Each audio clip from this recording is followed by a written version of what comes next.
When you picture the betrayal of Judas, you are probably picturing one single moment.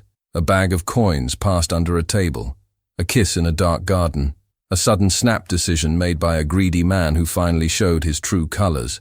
That image is not wrong exactly, but it is incomplete, and it is hiding something the Bible actually wants you to see. Because the betrayal did not start in the garden. It did not even start at the Last Supper. The text gives you a trail that stretches back much further than that, scattered across 4 Gospels, a psalm, an old prophecy about a potter, and a single terrifying sentence spoken by Jesus himself, roughly a year before it happened.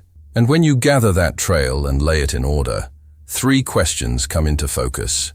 When did this actually begin? What triggered it?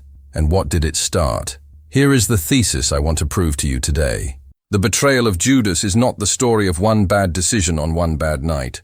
It is the story of a slow erosion of a heart, and the entire rest of the story, all the way to the resurrection, is God's answer to what that erosion made possible.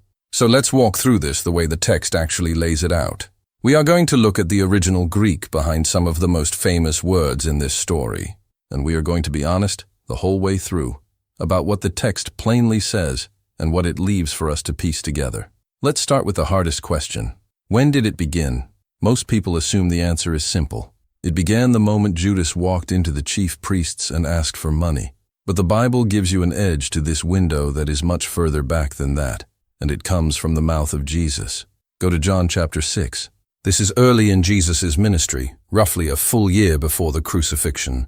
Jesus has just finished a hard teaching that caused many of his followers to walk away. He turns to the 12 and asks if they will leave too. Peter answers for the group. And then Jesus says something strange. He says, "Did I not choose you, the 12, and one of you is a devil?" The text tells us plainly who he meant. He was speaking of Judas, son of Simon Iscariot, because he, one of the 12, was going to betray him. Sit with that for a second. A full year before the betrayal happens, Jesus already names it, not as a suspicion, as a fact. One of you is a devil. That is the far edge of the window, and it tells you something important right away. Whatever happened in Judas's heart, it was not a sudden explosion on the night of the Last Supper. It was already forming, quietly, while he was walking beside Jesus, watching miracles, hearing every sermon, sharing meals, doing ministry alongside the other 11. Now for the second edge, much closer to the end. Go to John chapter 12. 6 days before the Passover, at a dinner in Bethany, a woman named Mary takes a jar of expensive perfume and pours it on Jesus' feet. It is worth close to a year's wages. Judas objects. He says this could have been sold and given to the poor. On the surface, that sounds like compassion, but the text will not let you read it that way. John adds a line that changes everything. He said this, not because he cared about the poor, but because he was a thief, and having charge of the money bag, he used to help himself to what was put into it. Read that again. He used to help himself, not once, habitually. This is not a man who suddenly turned dishonest under pressure. This is a man who had already been stealing, quietly, for who knows how long, while carrying the group's money, and while walking with the Son of God every single day. So that is your window. It opens with Jesus naming him a devil a year in advance, and it closes with a habit of theft finally exposed 6 days before the cross. Somewhere in between those 2 points, a small compromise became a settled pattern, and a settled pattern became a plan. The Bible does not give you the exact hour that turn happened. What it gives you instead is something more useful. It shows you that betrayal is almost never one moment. It is a long series of small, unseen choices that eventually catch up with a person. If this is opening something up for you already, take a second and subscribe to the channel. This kind of careful look at the text is exactly what this channel is for, and there is a lot more still ahead. Now we come to the second question, the one the text actually answers with the most detail. What triggered it? And to understand this, we first have to talk about a name, because there is a tragic irony sitting right inside it that almost nobody points out. Judas is the Greek form of the Hebrew name Yehuda, which we know in English as Judah, and Judah means praised. The name goes all the way back to Genesis chapter 29, when Leah gives birth to her 4th son and says, "This time I will praise the Lord." That is where the name comes from. Praise. The man whose name is forever attached to the word betrayal was, by name, the man of praise. Think about the weight of that. Every time someone in his life said his name, they were saying a word that meant praise. And yet history remembers him as the one who handed over the object of all praise for a bag of silver. The very thing his name pointed to is the exact thing he failed to give. Now the second half of his name, Iscariot, is less certain, and I want to be honest with you about that instead of pretending there is one settled answer. The most widely held explanation is that Iscariot comes from the Hebrew phrase Ish-Kerioth, meaning man of Kerioth, a small town in Judea. If that is correct, Judas may have been the only one of the 12 apostles who was not from Galilee, which would have made him something of an outsider in the group from the very beginning. A smaller number of scholars connect the name to a later group of Jewish rebels known for carrying concealed daggers, though most historians consider that connection unlikely given the timing. Either way, the name marks him as different, set apart from the other 11 in some way, long before anyone knew why that would matter. So we have a man named Praise, possibly an outsider from the start, already caught quietly stealing from the group's funds. Now let's look at what that theft grew into. Paul writes in 1 Timothy chapter 6, "For the love of money is a root of all kinds of evils. It is through this craving that some have wandered away from the faith and pierced themselves with many pangs." Wandered away, pierced themselves. That is exactly the shape of what happens to Judas. Not a sudden fall from a great height, but a slow wandering, fed by a craving he never dealt with, until it pierced him completely. And then comes the moment the craving turns into action. Matthew chapter 26 tells us Judas went to the chief priests and asked them directly, "What will you give me if I deliver him over to you?" Notice he is the one who opens the negotiation. Nobody had to talk him into it. They agreed on 30 pieces of silver. Now here is where the text does something remarkable. Centuries earlier, the prophet Zechariah described a scene where he is paid off by ungrateful people, weighed out at 30 pieces of silver, which he calls, with heavy sarcasm, the lordly price at which I was priced by them. He is told to throw the money to the potter, and that is exactly what happens.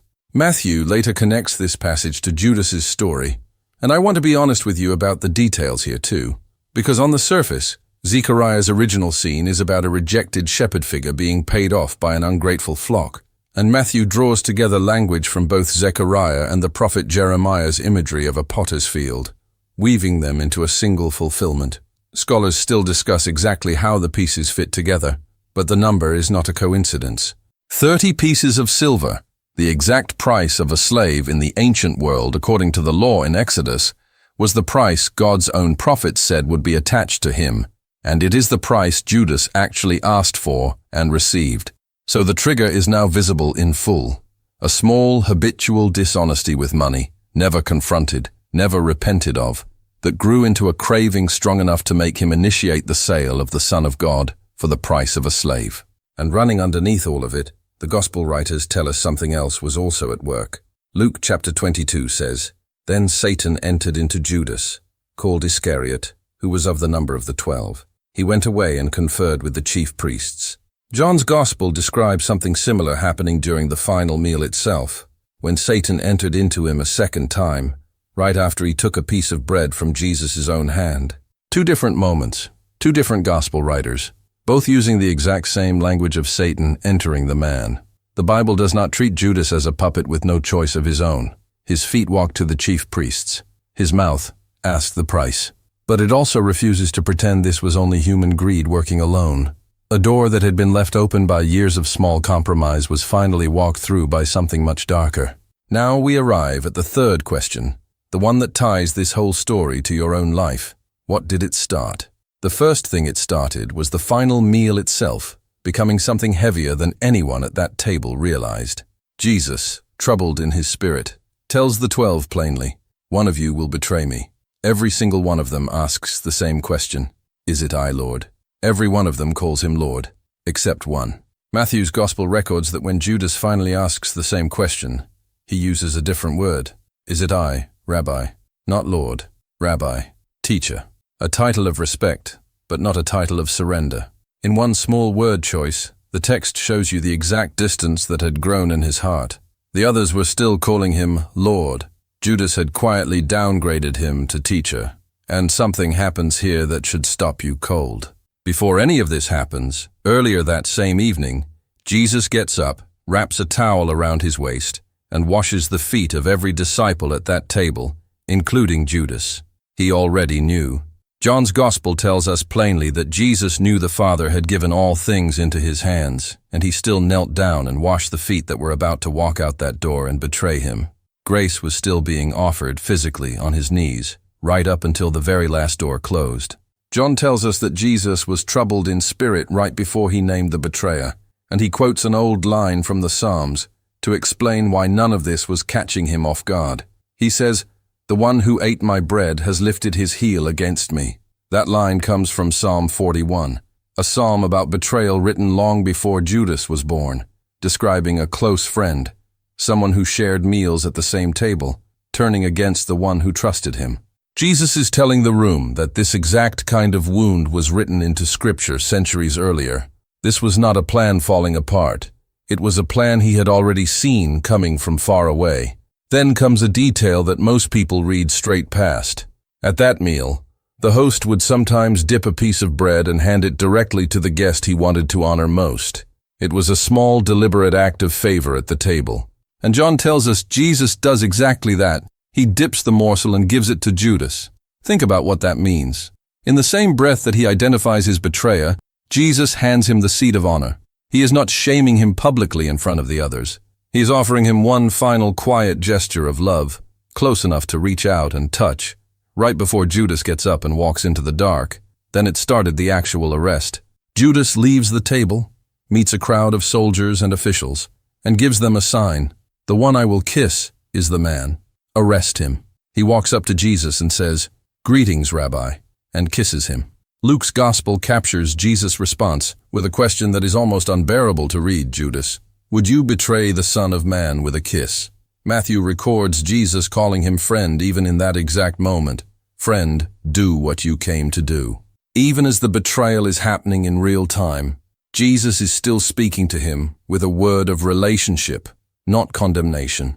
Then it started something inside Judas himself. Matthew chapter 27 tells us that when Judas saw that Jesus was condemned, he was seized with remorse. That word matters. It is not the same Greek word the New Testament usually uses for genuine repentance, the kind that turns a person back toward God. It describes regret, a change of feeling without a change of direction. Judas brought the 30 pieces of silver back to the chief priests and said, "I have sinned by betraying innocent blood." They refused to take it back. He threw the money into the temple, left, and hanged himself. The book of Acts adds a further, harder detail. It tells us Judas acquired a field with the reward of his wickedness, and falling headlong, he burst open in the middle. The field became known as Akeldama, which means field of blood, a name that stuck for generations. The accounts in Matthew and in Acts describe the same tragedy from two different angles. One focused on the money and the priests, the other on the death itself, and together they paint a single, devastating picture. A man swallowed whole by the exact thing he had been quietly feeding for years. Peter, quoting the Psalms in the book of Acts, says his office should be given to another, and it was. The man named Praise left behind an empty seat at the table where 12 had once sat. But here is where the story turns, and where it stops being only a tragedy about one man.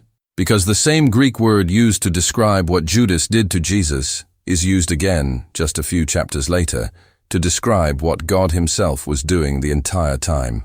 The word is paradidomi, meaning to hand over, to deliver up. It is the word used when Judas asks the priests what they will give him to deliver Jesus over. And it is the very same word Peter uses just 2 chapters later, preaching in the temple in Acts chapter 3, when he tells the crowd plainly, "You delivered up the holy and righteous one." The identical word, first spoken quietly in a deal for silver, and then spoken publicly as an open accusation. And when the believers gather to pray about that same event in Acts chapter 4, they say it happened because God's own hand and God's own plan had already determined beforehand that it would take place. Read that slowly. The exact same act, described with the exact same word by Peter himself, is called a betrayal by a wicked man. And in the very next breath of the early church's prayer, It is called something God's own hand had already determined would happen. Judas meant it for evil. He acted out of greed, out of a habit never confronted. Maybe out of a darker influence he opened the door to himself. And at the very same time, without erasing 1 ounce of his responsibility, God was folding that evil act into the center of his plan to save the world. The cross Judas's silver paid for is the same cross that paid for sin. And this is where the mirror in this story becomes almost impossible to miss. That same night, another disciple failed Jesus too. Peter, the one who had promised he would die before denying him, denied even knowing him 3 times before a rooster crowed. Luke tells us that in that exact moment, the Lord turned and looked directly at Peter, and Peter went out and wept bitterly. 2 disciples, 2 failures in the very same night. One walked away from Jesus with silver in his hand and could not carry the weight of what he had done. So he ended his life, still holding regret, instead of returning to grace. The other walked away in tears, broken, ashamed, and yet weeks later that same Peter is standing on a beach, and Jesus asks him 3 times, "Do you love me?" and restores him, and tells him to feed his sheep.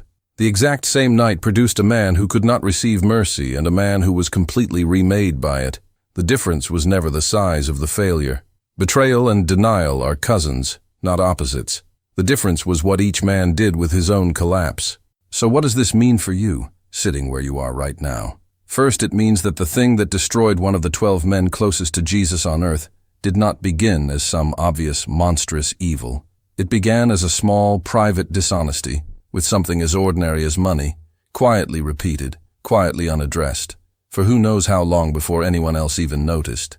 If a habit like that could sit inside a man who walked beside Jesus every day, watched him heal the sick, and heard every word he ever taught, none of us should assume our own small compromises are too small to matter. The moneybag Judas kept helping himself to is not so different from the little unaddressed things any of us quietly excuse in our own lives. Second, it means grace does not stop the moment it becomes clear someone is about to fail. Jesus washed Judas's feet the same night Judas betrayed him. He handed him the seat of honor at the table the same night he named him as the traitor. He called him friend in the very act of the betrayal. The door of mercy was open right up until Judas chose to close it himself. First by walking to the priests, and then, far more permanently, by refusing to bring his regret back to the one who could have actually forgiven it. Third, it means the 2 responses to failure that night were never really about the size of the sin. A denial spoken out of fear and a betrayal sealed for silver are not as far apart as we like to pretend. What separated Peter from Judas was not that one man's failure was smaller. It was that one man let his sorrow drive him back toward Jesus, and the other let his sorrow drive him away from everyone who could have helped him carry it. And maybe that is the part of this story that should stay with you the longest. Judas felt sorrow over what he had done. That much is certain. The text is clear about that. But sorrow alone was not enough to save him, because he brought that sorrow to the chief priests instead of to Christ. Peter's tears went somewhere different. He wept, and then he stayed close enough to be found by the very person he had failed. Judas wept in his own way, and then he walked so far from that same person that he never came back at all. One man's name meant praise, and he could not bring himself to offer it. Another man's name would go on to mean the very rock the church was built on. But only after he learned that failure is not the end of the story, if you are still willing to turn back around. The 30 pieces of silver bought a field of blood. The cross they helped nail him to bought everything else.